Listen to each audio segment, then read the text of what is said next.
Demain matin, les surprises seront nombreuses.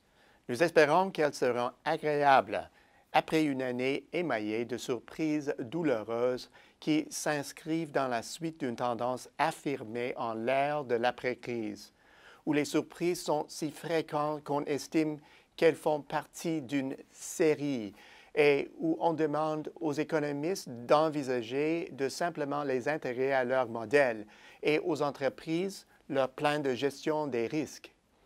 Notre sensibilité au choc est-elle moins prononcée? Sommes-nous devenus insensibles aux événements inhabituels? Un changement profond d'attitude nous fait-il accepter avec résignation des événements minant l'économie et faisant s'évanouir nos espoirs? Parmi les sources d'espoir durant l'après-crise, on trouve l'ascension des grandes économies émergentes. Elles ont affiché une croissance supérieure, mais aussi fait preuve de résilience. Cette année, le tableau a toutefois profondément changé. Les sanctions ont plongé la Russie dans une grave récession. Au Brésil, la mauvaise gestion au sein du gouvernement a fait plonger l'économie. L'Afrique du Sud s'apprête quant à subir les contre-coups de recul des cours des matières premières, tandis que l'absence de progrès sur le plan des politiques en Inde fait douter de la performance à court terme. Et puis, il y a la Chine. Les fluctuations des données, les rapports faisant état d'excès économiques flagrants et les successives révisions à la baisse des prévisions ont soulevé d'importantes questions sur la stabilité de la Chine. Les dépréciations rapides de la monnaie chinoise en août dernier ont mis à l'avant-scène les difficultés de la Chine et mis en évidence la réaction exagérée habituelle. La surprise du côté des économies BRICS malmenées cette année est sans doute la suivante. Nous avons trop exalté des économies qui suivent toujours l'élan imprimé par les économies développées faisant figure de locomotive. Dans le cas de la Chine, la leçon a été, de nouveau, que la planification centralisée peut aider au développement, mais n'est certainement pas un processus infaillible. Après la crise, les espoirs ont aussi été placés dans un vaste groupe d'instruments financiers. Des maigres rendements provenant des placements habituels ont canalisé les liquidités vers les actions, les obligations, celles à risque et à rendement élevé ayant la côté, les devises, d'autres instruments de placement marginaux, ainsi que les produits de base. La balade a durement un bon moment, mais cette année, elle a pris fin soudainement. L'ampleur du changement et de la volatilité a pris tout le monde de court, mais la surprise est sans doute que ce virage nous a pris au dépourvu. La surprise, cette fois, pourrait être non pas la présence de faiblesse, mais le fait que l'économie mondiale renoue avec la croissance. Après tout, l'élément catalyseur de cette conjoncture est le resserrement des taux par la Fed. Ce n'est pas là une surprise, mais le temps pris pour arrêter cette décision. La frustration généralisée des espoirs, voilà qui n'est pas non nouveau. Depuis 7 ans, la jeune génération attend que l'économie mondiale se redresse et qu'elle sollicite sa participation. La montée de la frustration s'est manifestée de façon étonnante cette année.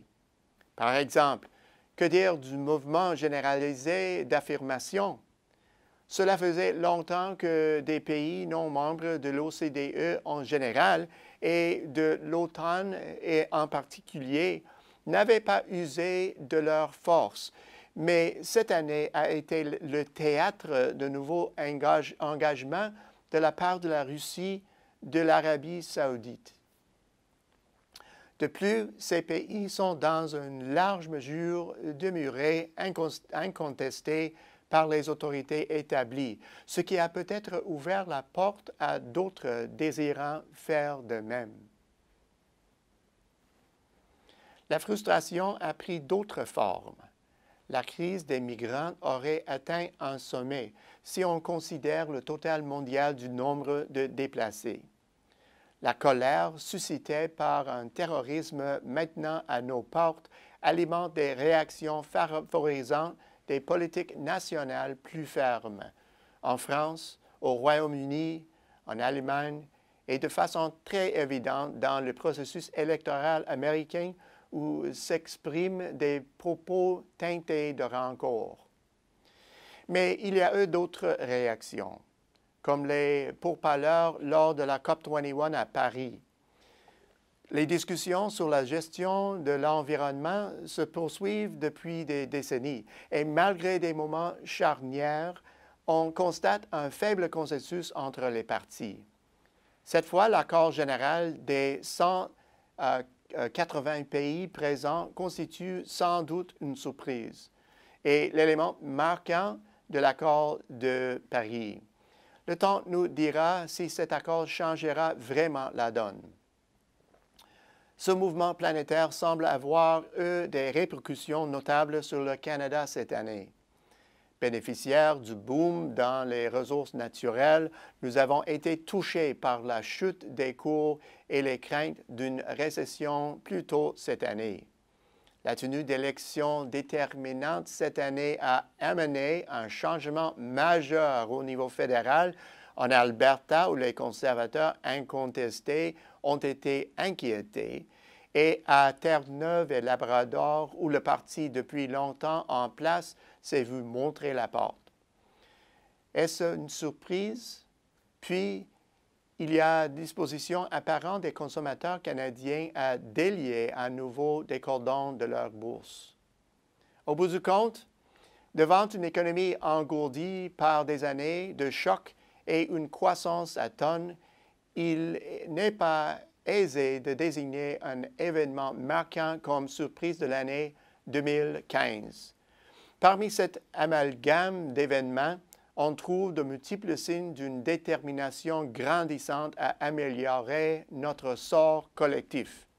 Cette détermination pourrait bien être tout à fait en phase avec le cycle économique. Merci pour avoir lire et voir le propos de la semaine cette année et bonne fête à toutes, joyeuses fêtes et bonne année. Merci beaucoup. Ici Peter Hall.